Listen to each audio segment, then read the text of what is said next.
Yeah, so this is the presentation we always give it at the beginning, and basically provides an overview of who we are and what we want to do in SEWA and why we need the RCCs. And I hope it's fine. I just frame you under the framework of the RCCs for now. I know you're starting soon. Just feel included, please. So I think you know us already, ECMWF, the European Center for Medium Range Weather Forecast. We celebrate our 50 years anniversary this year. We are an operational service providing forecasts from medium range to subseasonal to seasonal range. And we're also a research institution and try to make those forecasts better every day. We're also an interested entity of the EU. And under this, we operate 2 Copernicus services as well as also Destination Earth. And strengthening early warning is the new endeavor we started on this year. It is not the first thing we are doing together with Africa. So we have many different small activities. They are not here listed, but what is listed here is basically our support to WMO and WMO programs as well. And we have also a long-standing collaboration with the regional climate centers. And we are now starting and strengthening early warning to have like a proper project, which is formalized much more than the collaborations we had before. Of course, in the wider framework, it is really important to us to support the UN Early Warnings for All initiative, as well as the African Union's multi-hazard early warning and action system. And SEWA will contribute to both of them. And under SEWA, we also try to build up on existing tools, systems, initiatives. So we try at the moment to find out what's there, what can we build upon, and also we want to establish a partnership between Europe and Africa, and to transfer knowledge within Africa, but also from Europe to Africa. And we are very happy to also offer what we can provide, like data and also infrastructure like the European Weather Cloud. So SEWA is structured around 5 outputs, and we are the main leader and implementer for the third output, which is called Enable Co-Design and Delivery of Impact-Based Forecast Services and Tools. And we also contribute to most of the other outputs. Within this output, we will this is what we will do at the moment. We have a scoping study ongoing, and I'm sure they will approach you as well. And this scoping study will do an assessment of the current landscape of early warning and impact-based forecasting initiatives across Africa. But they will also assess the tools and the data that is used, training frameworks that exist, and they will identify gaps.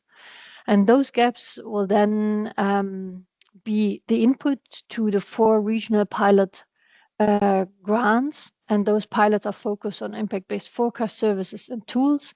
So the scoping study will help us to specify the contents of these pilots a bit more. We'll also launch a call for expression of interest to see which partners are interested in implementing this together with us, and then it's also easier for us to assess the capabilities that are there and that could be helped to implement this project. Later on next year, we'll issue also a grant on training and capacity building, and a grant on digital tools that is supposed to support the implementation of the 4 regional pilots as well.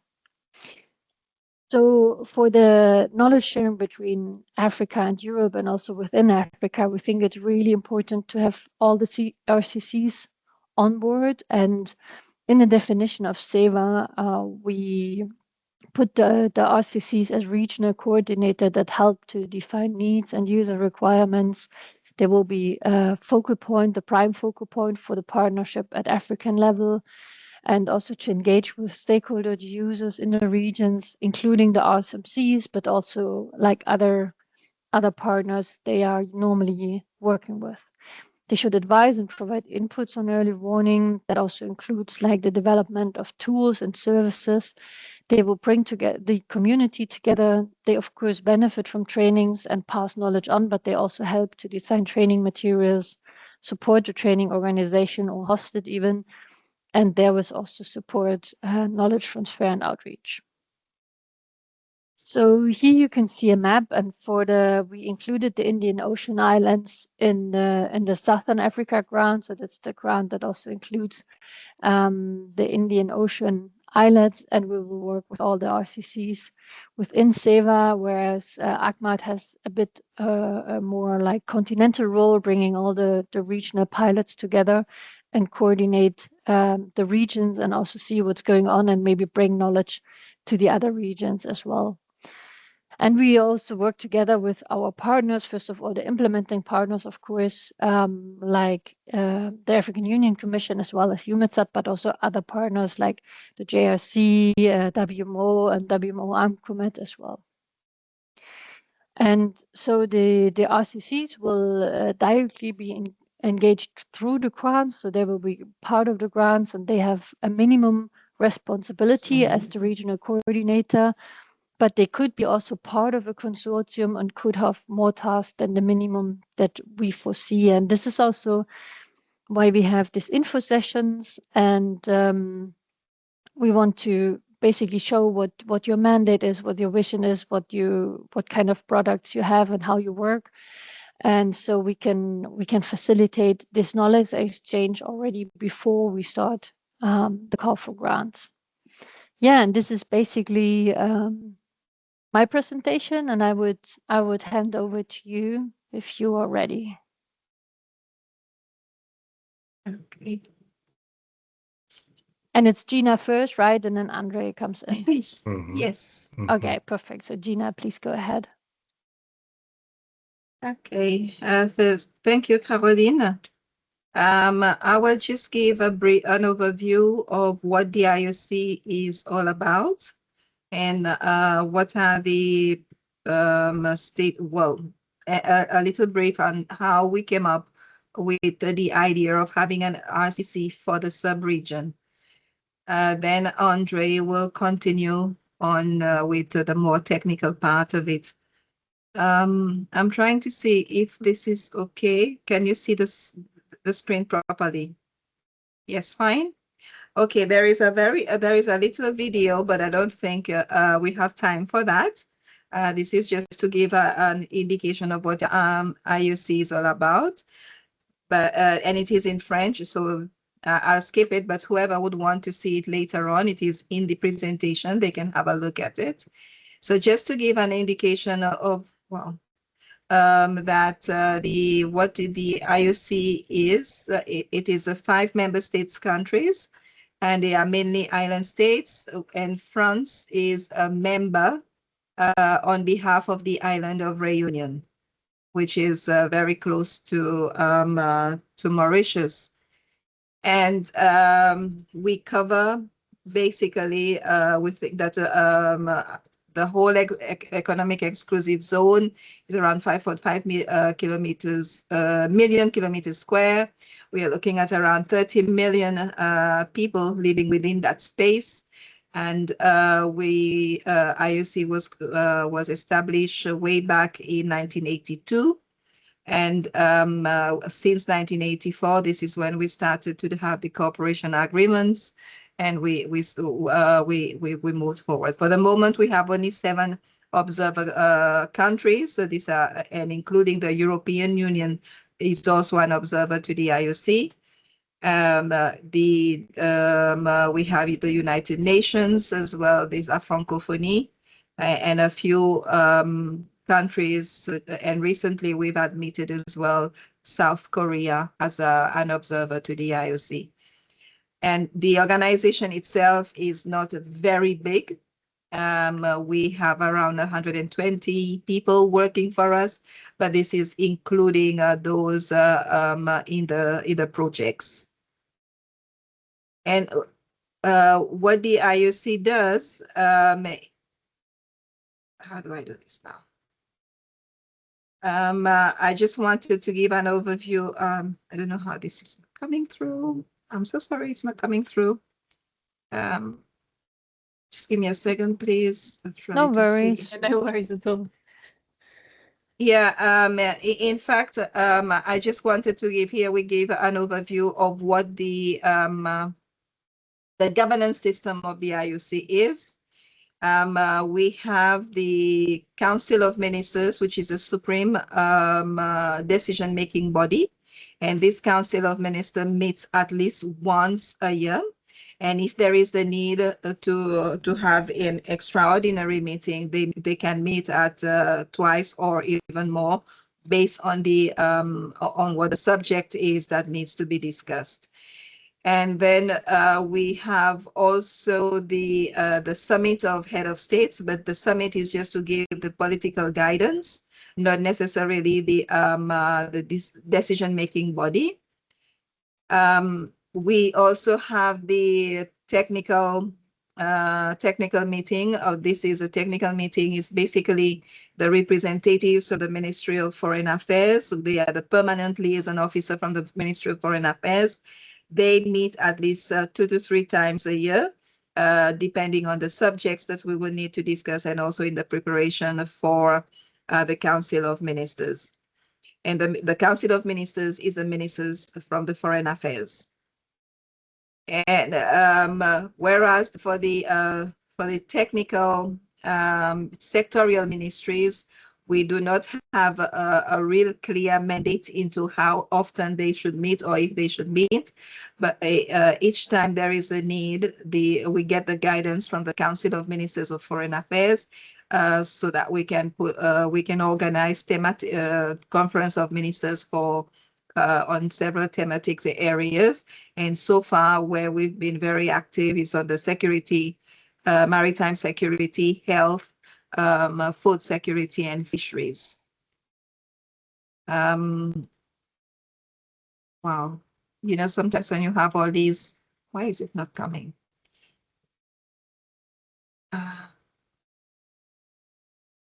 How do...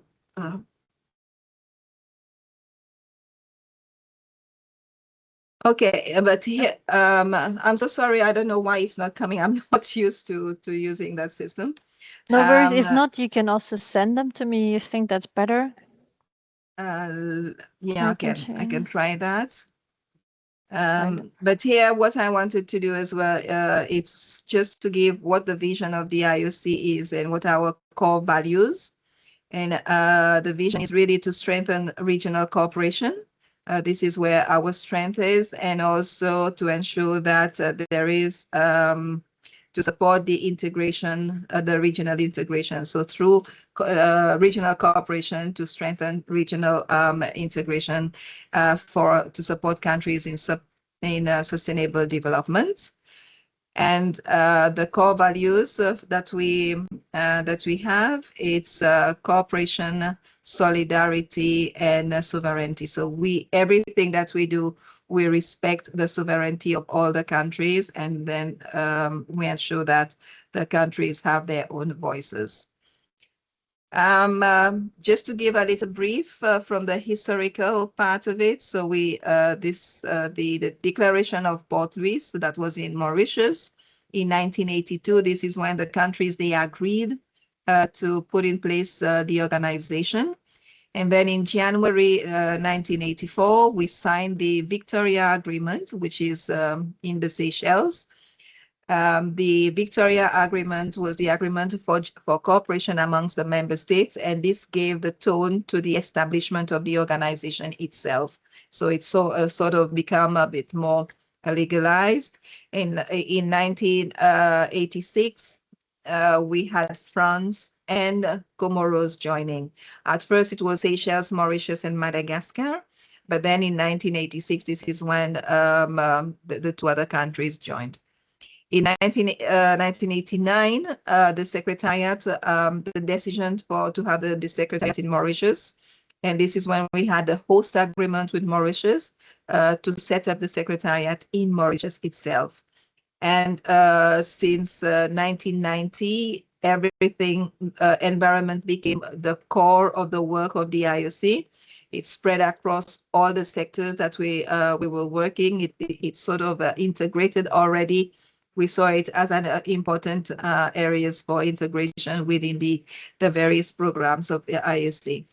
Then in the early 2000s, we started working a little bit more on the seeds agenda, based on the various seeds. I think it was in the preparation for the second seeds meeting in Mauritius. This is when we were given the mandate by our members to work more within that space. And in 2008, the member states wanted IOC to work more on economical affairs, economics. So this is when we started looking at everything around how to facilitate the economic development in the region. And in 2012, this was when we started looking at the maritime transport, air transport, whatever that connectivity that would be required to facilitate the movement of people within the region, and also to facilitate commerce. And in 2013, we developed our first strategic development plan. And in 2016, the member states decided that all the works that we will be doing should include should be around security security of the people on a whole. So basically, where we are now, into 2020, we have the Victoria Agreement revised, but it is yet to be ratified by all the countries. So what we are doing for the moment, we are still working under the initial Victoria Agreement. And in there, we've added the human development part as well. That's education, health, and innovation and science has come into the work that we are doing. And since we have had 10 Secretary Generals, and amongst which only one was a female. And so it's basically, we've seen that the organization has grown from 7 people within the organization. Today, we have around 120 people. This is our new development strategic action plan, which will take us up to 2033. And it is based on 4 main pillars. We have one, which is the resilience, peace, and security. So in there, everything that we are doing regarding climate change, food security, security in general, and resilience is under this pillar. Then the second pillar is the economic development. This is where we'll look at the trade, transport, connectivity. And we've also included into that part the youth, because we want the youth to play a very important role in the economic dimension that the countries will be undertaking. The third pillar is the human development. So this is where we have everything under the social aspects.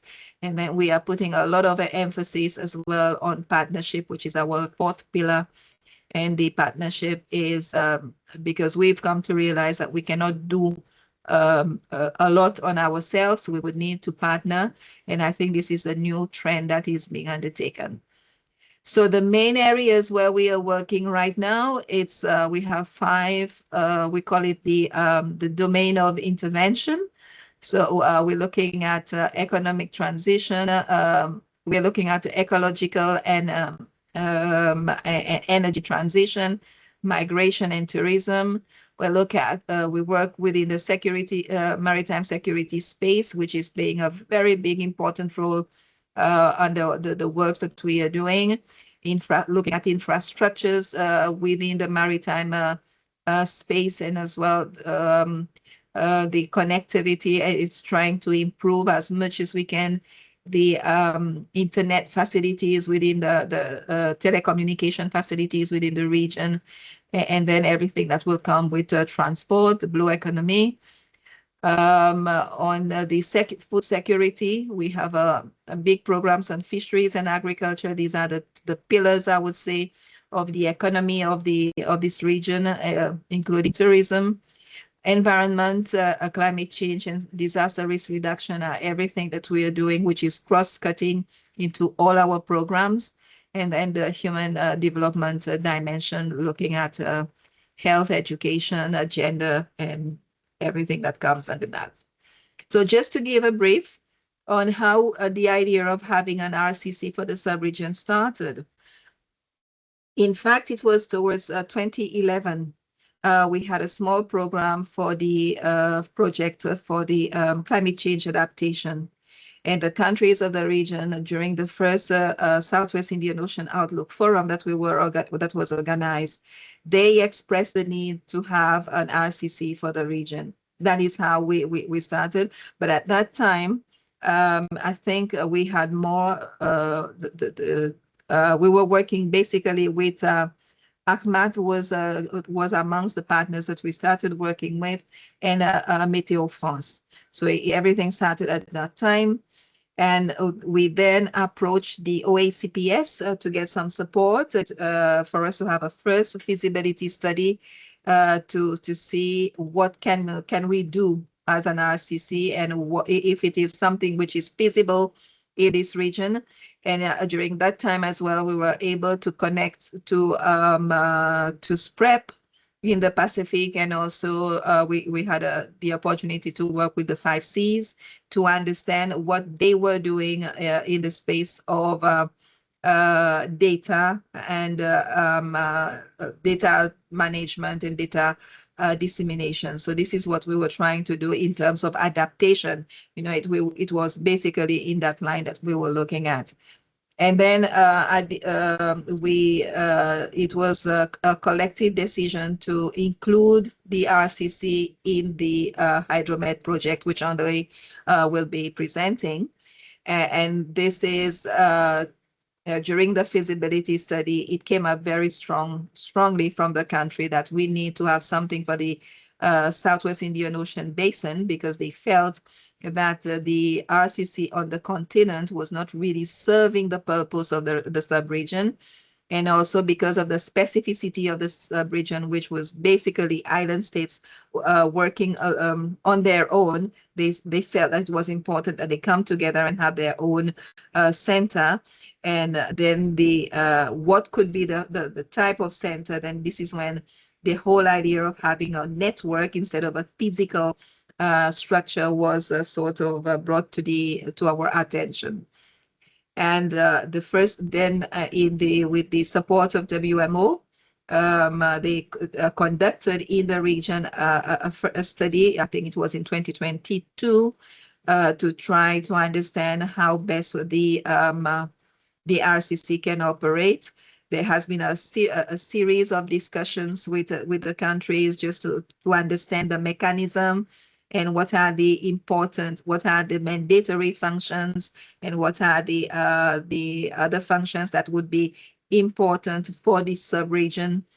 And in 2023, we had a regional workshop with the WMO, trying to get the countries to identify really how the network could work, understanding bringing in the examples from other regions where they are working as a network, so that the countries would understand how it could eventually work within this region as well. And since then, we've been discussing the RCC with the countries, especially during the Southwest Indian Ocean Climate Outlook Forum. When we have all of the countries present, we try to bring that into the discussions as well, so that they understand better where we would want to move into. And of course, the meeting going on in Maputo is very important right now, because this will give us the way forward into the implementation itself, and coming up with the governance structure, and also if we can go into the demonstration phase. And Andre will give a little bit of more details. So for any contacts for the IOC, these are the contacts that where we can follow us on everything that we do. And we do not have a dedicated website for each project, because this is the policy of the IOC not to have a dedicated website, because each time a project would end, the website will die with the project. So we wanted it to be included within the website of the IOC, where we have web pages to give a little bit of more light on what the project is doing. And we use all the social media. We put a lot of emphasis on social media instead of hard copies of whatever we do. So we're limiting our papers. So basically, Caroline and all, this is what I have for the Indian Ocean Commission, presenting the organization in itself and everything to do with the technical. I'll hand over to Andre. Thank Great. you. Thank you so much, Gina.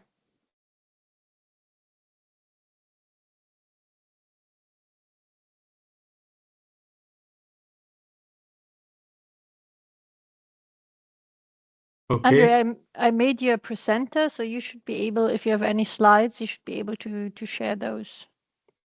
Okay.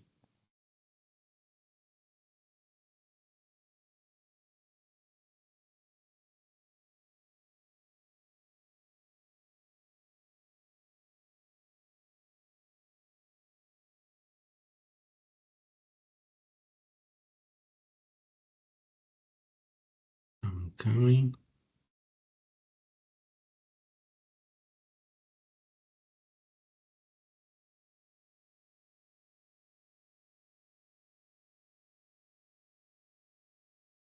So can you see it? Yes, we can see the slides, not in presentation mode. Maybe you can put them in presentation mode.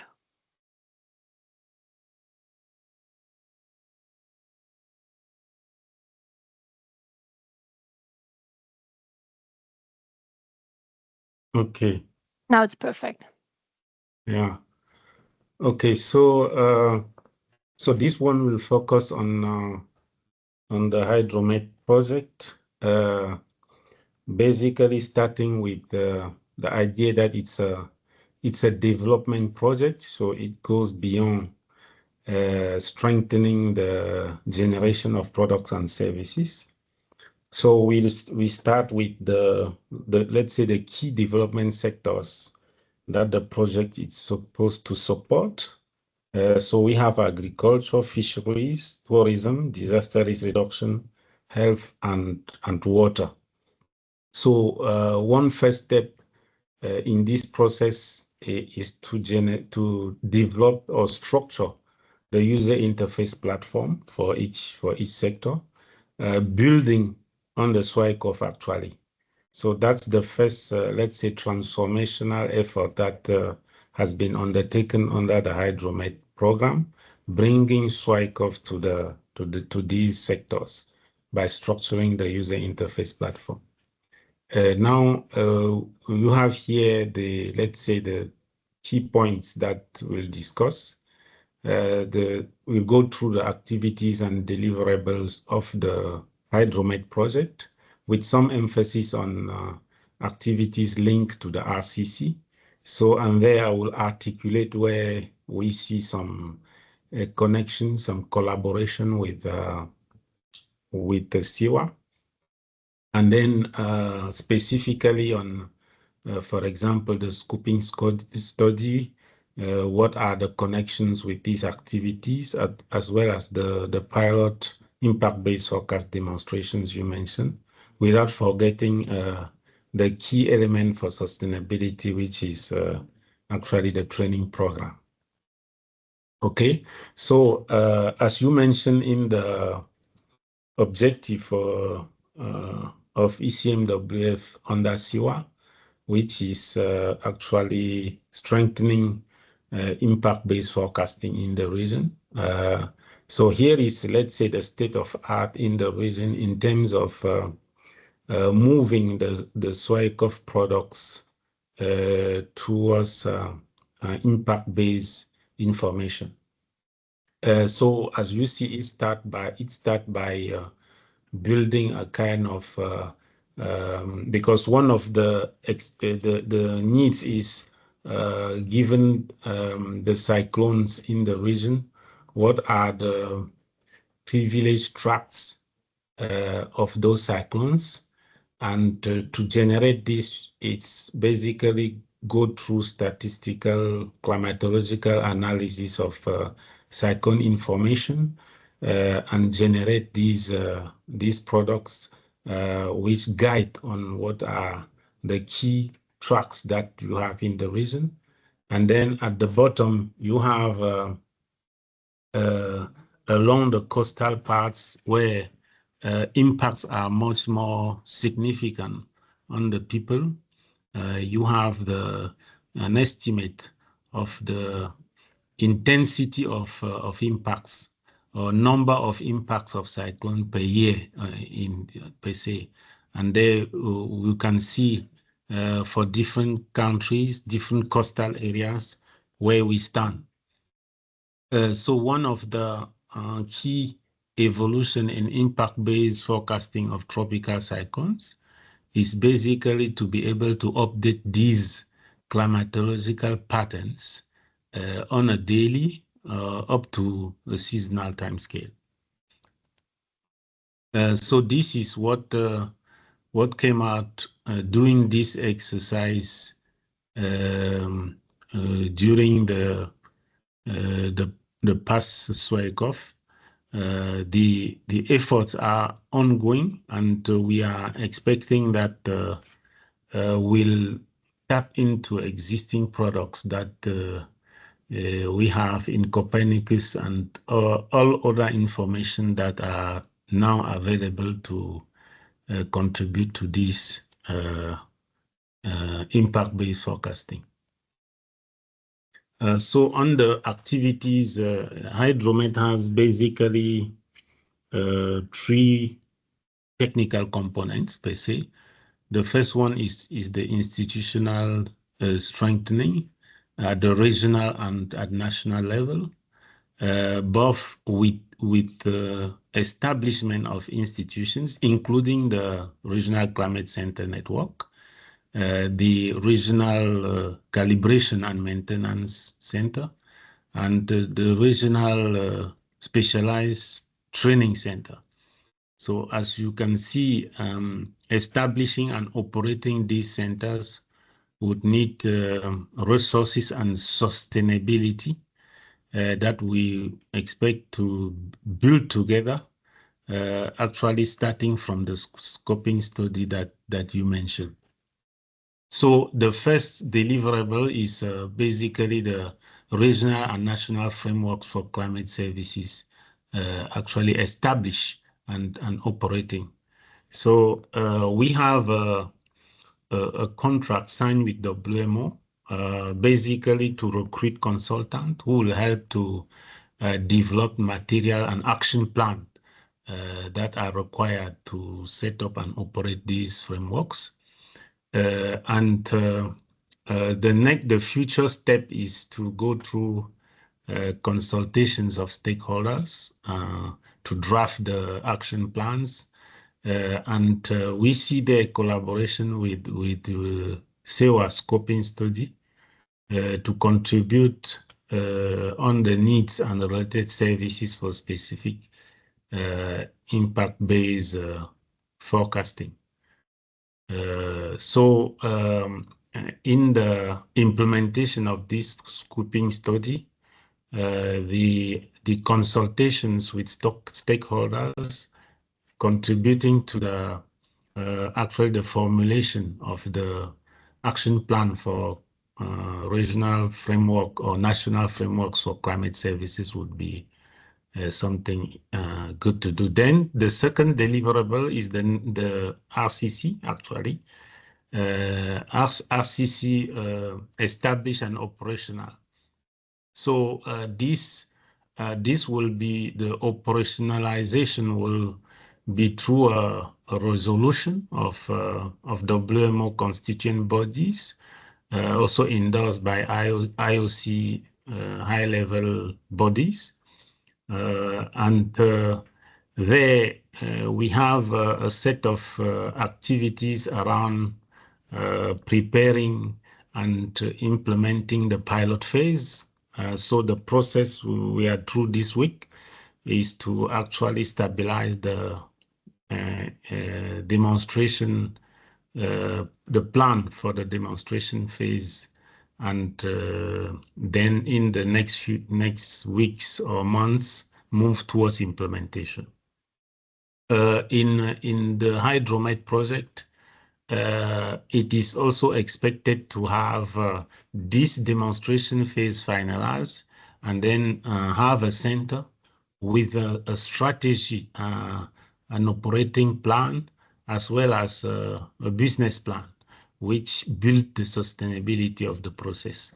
And this is one key area where let's say the pilot demonstrations that we have in the SEWA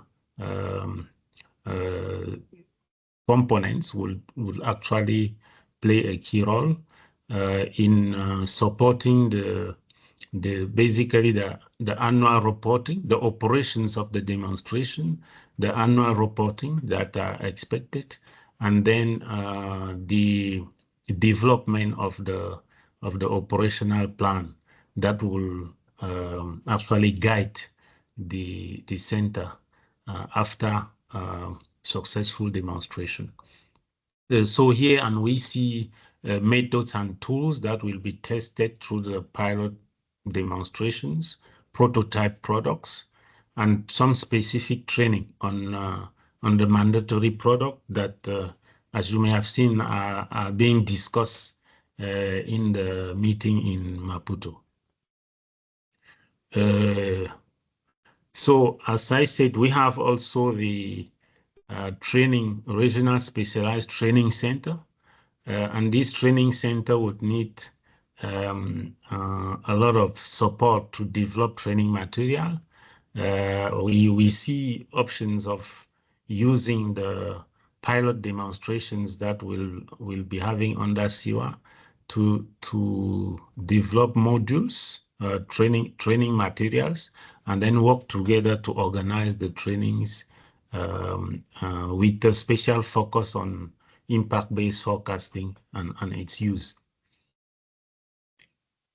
So we have a set of, on this component one, we have a set of strategies like that, including the numerical weather and climate prediction strategy for the region.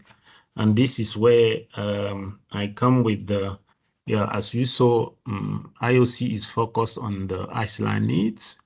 And for us, it means high impact-based forecasting, but also high resolution information at a kilometer scale, if possible.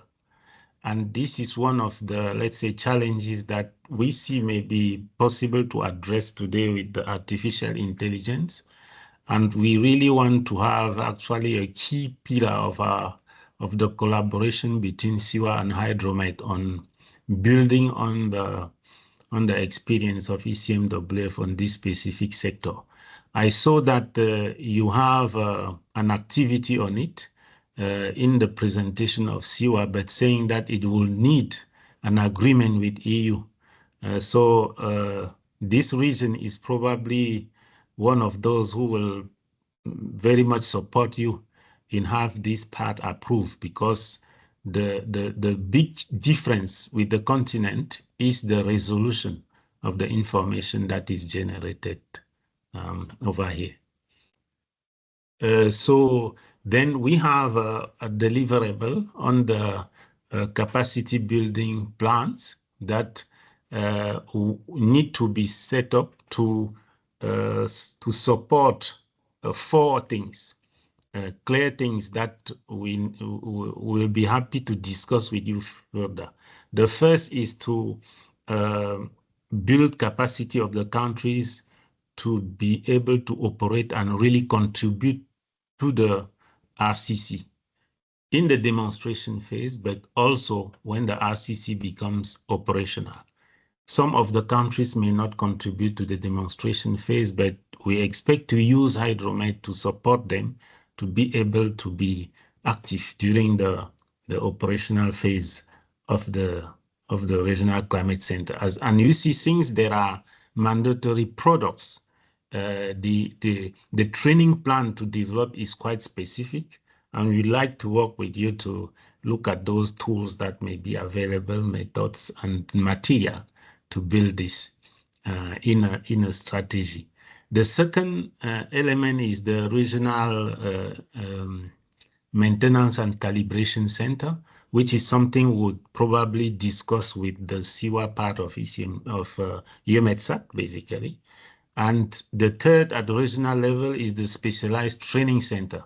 So here we see a clear effort to be done to build the training material, capitalize, put this even as an output of the pilot demonstrations that we have, and also collaborating with the training part of the SEWA program.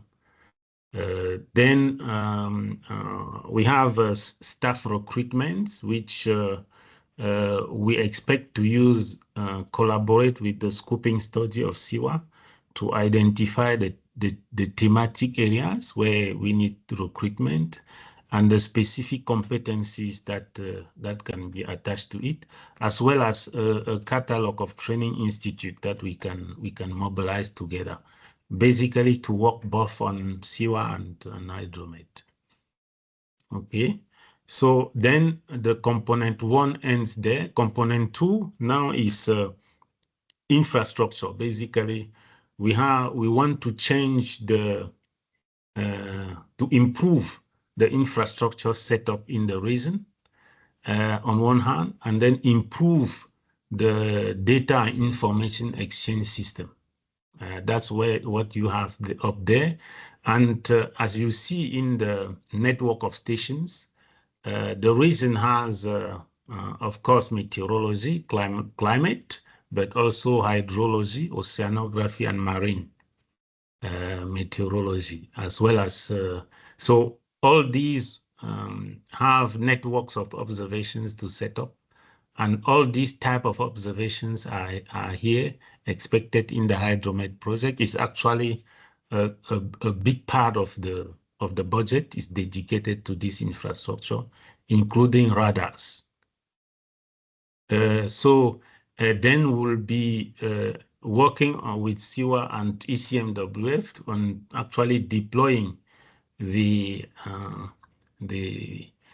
systems to make sure that this data are actually shared and provided through the WMO information system in particular.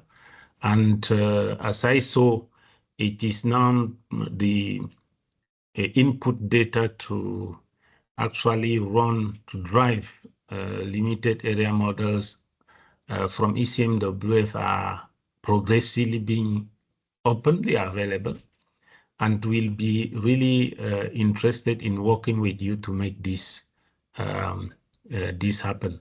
We have also resources to provide some computing power in each country to be able at least to navigate in the cloud and have high resolution or high speed internet bandwidth that we need to actually capitalize on the existing information. Okay, so on this component 2 also we have a lot of activities around thresholding to issue warnings, hazard mapping, vulnerability and risk mapping, and training staff to generate warnings and advisories. So as you see, I mentioned there a lot of collaboration areas, and this basically will help us detail what could be the output of the scoping study, of the pilot demonstration, the training material that we can expect from the training activities under SEWA, as well as what can be expected from the involvement of artificial intelligence. So the component 3 is basically on the use. So it focuses now on the users. And the idea here is to update the emergency plans, emergency response plans in particular, updating NDCs and adaptation plans, and building specific information to contribute to these updates, and develop decision support systems as you can see, putting up online user interface platform, because as I indicated, we established these through the SWICOF, and we're expecting to have the national scale, developing also platforms at national level through NCOFs. But we need to set up a kind of web portal to actually help the operations of these interfaces. So we have also a component on knowledge management, and here it's another area where I see a lot of effort to be undertaken jointly. Basically, on one hand, to internalize all, identify all information around in Copernicus and other partners, have then at the regional level the capacity to internalize it, and also be able to externalize what we generate from regional centers and even national med services, externalize it to different users, and then capacity to broker actually all this, and then help support decision making. And we have a last deliverable, which is SWICOF, basically to end up at the end of the Hydromed project having a SWICOF really well driven by users, basically. And all this may help us in the next steps to conceptualize, particularly the pilot demonstrations I saw, how we structure the test beds so that it includes users with a strong contribution from users in the design and implementation of those test beds. Thank you. So these are some concluding remarks that may guide our discussions further. Thank you so much, Andre. That was really, really great and really helpful. I have a question later on, but I'll ask Katie first if she has anything. Oh, it's really comprehensive. There's lots of work you've got to do. It's really interesting. And I was going to say thank you for including me in the SWICOF. I really enjoyed that, seeing what you're all doing. My only question really was, I mean, before all the work is done, what's your gut feeling on what's the number one gap for an impact-based forecasting system in terms of the hazard and the timescale?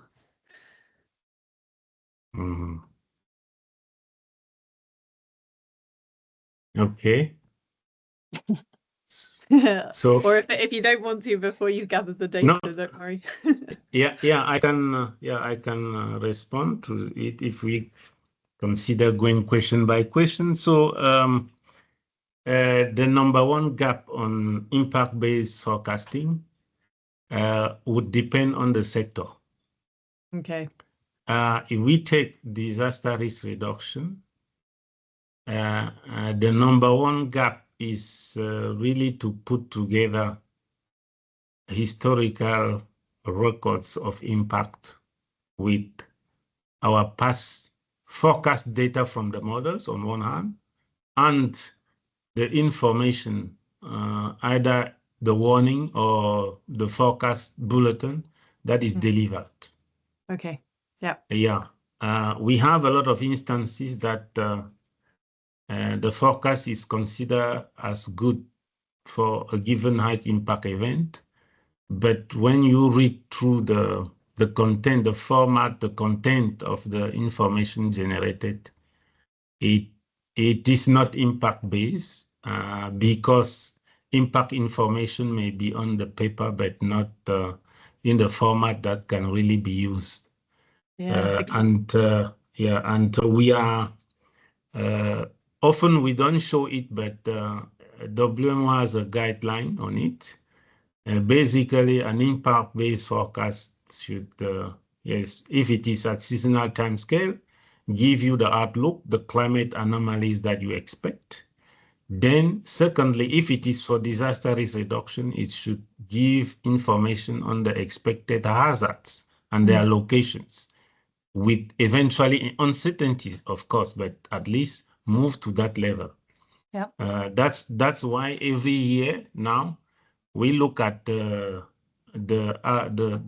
cyclone information, the cyclone forecast, and should tell over different coastal areas what is the departure in terms of number of cyclones that can hit those parts of the coastal area compared to average.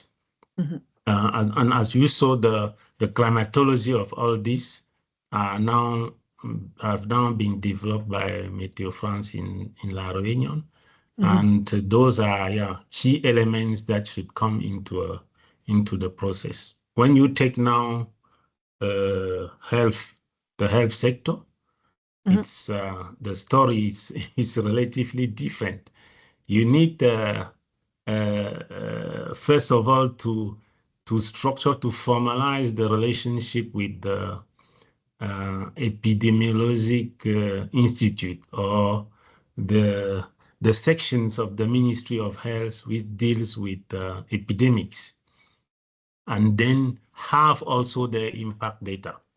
Mm-hmm.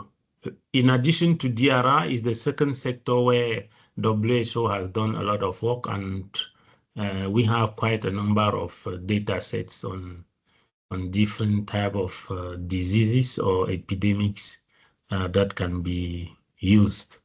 Okay. Yeah. So it depends on the sector, and it's a great deal of effort to put these sectors together on the table, yeah. And interoperate the data sets. Mm-hmm, mm-hmm. Yeah, I can understand that.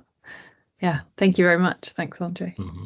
Yeah. Great. Thank you so much, Andre and Gina, for this presentation.